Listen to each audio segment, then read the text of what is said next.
Parlons d'un autre type très intéressant qui est le type date.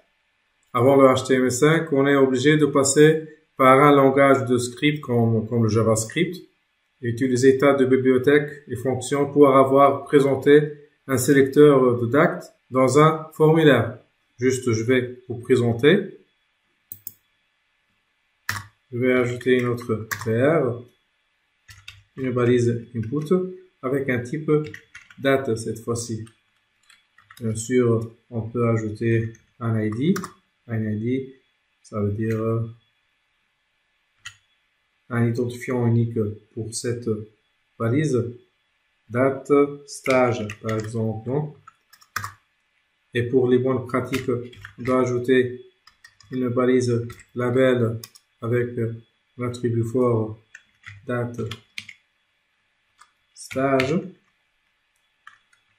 et une étiquette date, stage par exemple. Je sauvegarde et j'actualise. Voilà, un sélecteur de date qui nous aide à choisir une date bien définie. Rappelons notre fois, avant le HTML5, on est obligé d'utiliser un langage de script pour faire cela. On a un autre type qui est le type time. Juste, je vais ajouter une autre BR.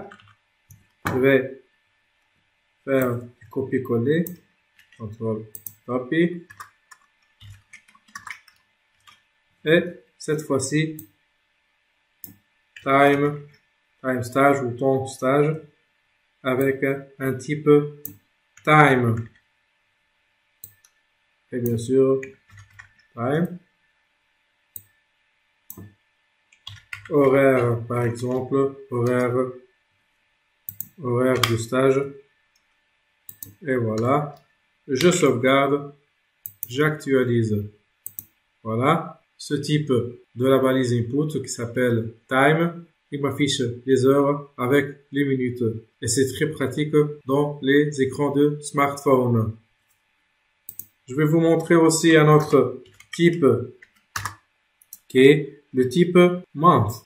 Je vais utiliser une autre fois ces deux balises.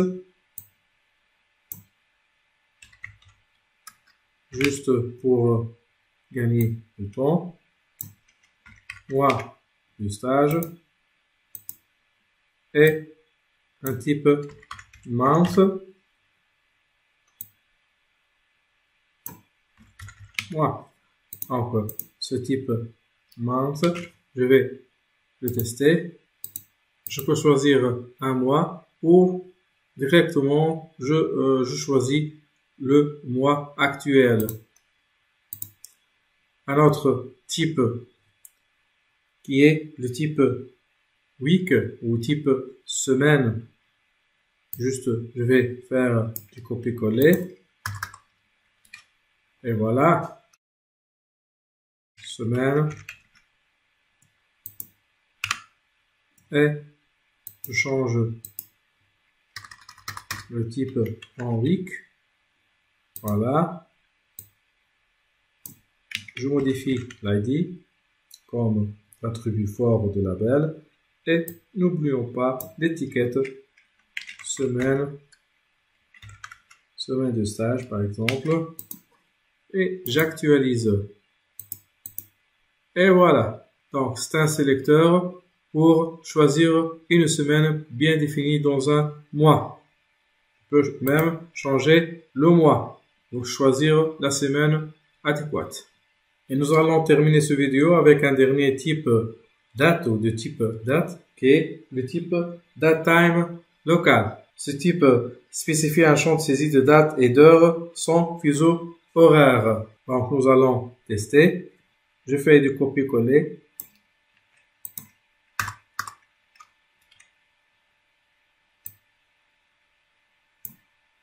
Local par exemple, local stage. Date, time, local. Change aussi l'étiquette. Date, local, stage par exemple. Et du même pour l'ID, local, stage. Je sauvegarde et j'actualise.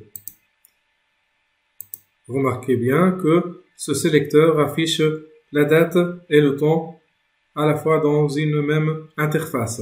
C'est très utile aussi dans les inscrits ou dans les dates de rendez-vous. Voilà, nous avons terminé cette vidéo. On va passer à une autre chose.